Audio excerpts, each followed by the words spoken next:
네, 트럼프 노벨 행보, 남북 경협 훈풍 불까?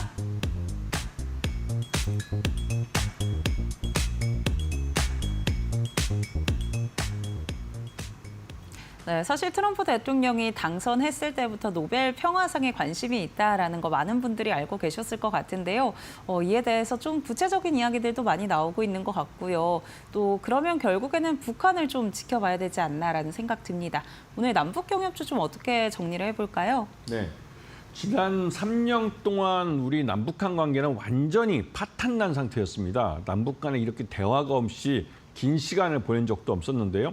근데 정권이 바뀌면서 이제 남북 관계를 새롭게 정립을 하려고 합니다. 근데 문제는 이 북한이 몸값이 너무 올랐다는 사실이죠.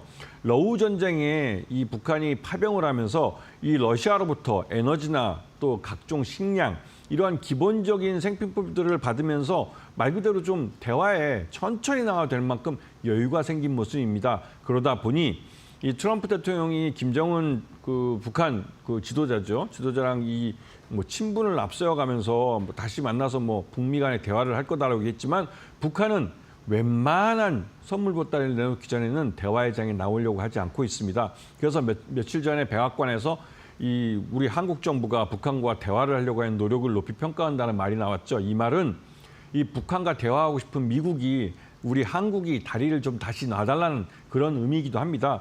하지만 우리도 좀 답답한 상황이죠. 이 북한하고 3년 동안 이 대화를 안 하다 보니 휴민트도 많이 끊기고 그러다 보니 어떤 식으로 다시 대화를 이끌어갈지 참 난감한 상태입니다. 그래서 오늘 종교 지도자를 만나서 민간 쪽에서는 계속 교류가 있었으니 좀 다리 좀 놔달라 이런 말씀도 하신 것 같은데요. 그래서 이번 8월 15일 날 광복절 날 아마 대통령의 기념사가 나올 겁니다. 이럴 때 이제 북한에 대해서 어떤 메시지가 나올 가능성이 크고요. 그러한 기대감 때문에도 시장에서 이런 남북 경협주에 대해서 미리 선추매가 유입되고 있는 모습입니다.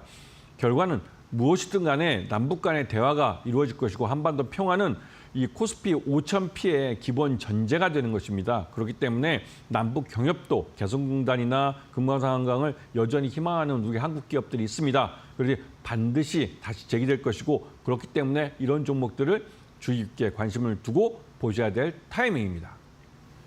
네, 남북 경협주 긍정적으로 좀 지켜봐야 될 것 같다라고 앞서서도 계속 전략들을 챙겨주셨는데요. 그렇다면 오늘은 어떤 종목 가져와 주셨는지 같이 확인해 보시죠. 네, 아난티와 인디에프 가져와 주셨습니다.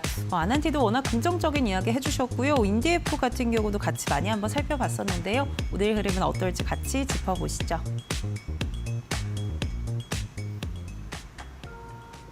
네, 아난티와 인디에프 두 종목 가져와 주셨는데요. 아난티, 인디에프 둘 다 워낙 긍정적인 이야기들 많이 내놔 주셨잖아요. 앞으로도 좀 긍정적인 움직임들 기대해봐도 될까요? 네, 이 두 종목 다 실적은 그렇게 신통치 않은 그런 종목들입니다. 대부분 다 소비를 배경으로 하고 있는 그 회사들이고 그런데 이 회사들이 금강산 관광과 개성공단이라는 것이 재개가 되면 곧바로 실적이 엄청나게 좋아질 수 있습니다. 예전에도 아난티 같은 경우는 금강산 관광이 재개되면서 그때 당시에 금강산 호텔과 리조트, 그다음에 골프장까지 개장을 했고 한 달 정도 운영을 했던 경험이 있습니다. 그리고 인디에프 같은 경우는 개성공단에서 가장 큰 의류업체를 의류 공장이죠. 공장을 가동시켰고 가장 많은 북한 사람들을 고용을 하기도 했습니다. 그래서 내심 북한에서도 이런 인디에프 같이 고용을 많이 하는 그런 남한 기업이 올라와 주기를 희망을 하죠.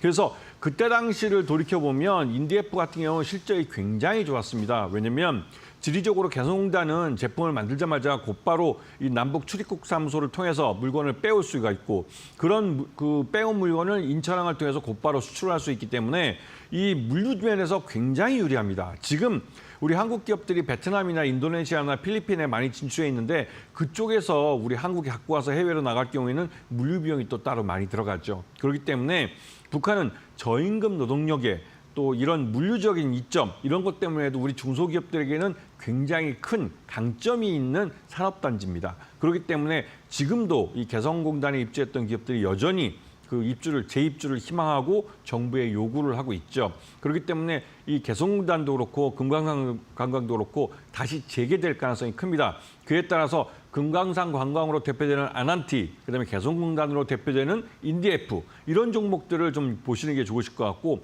지금 현재 개성공단에 입주해 있는 업체들 중에 여러 가지 잡음이 있는 업체들이 있습니다. 그런 업체들은 지금 당장은 주가가 잘 올라가는 것처럼 보이지만 긴 안목으로 보시면 실제로 개성공단이 가동됐을 때 수혜를 볼 수 있는 종목이 어떤 종목이신지 이런 종목들을 생각해 보시면서 투자를 하시는 게 훨씬 더 유리할 수 있습니다.